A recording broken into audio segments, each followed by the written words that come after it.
Náš dlouhodobý výzkum je věnován vývoji nových technologií pro prvotrimestrální screening těhotenských komplikací. Ať jsou to komplikace, které souvisí se zvýšeným krevním tlakem, nebo s nedostatečnou funkcí placenty, nebo s předčasným porodem, nebo jednotlivé metabolické poruchy, jako je těhotenská cukrovka, které se právě většinou projevují až v pozdějším období těhotenství.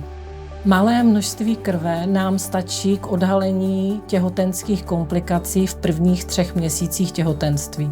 Využíváme epigenetický přístup k zjištění kardiovaskulárního zdraví matek, abychom mohli nastavit primárně preventivní program a zlepšit kardiovaskulární zdraví nejen matek, ale i jejich narozených dětí.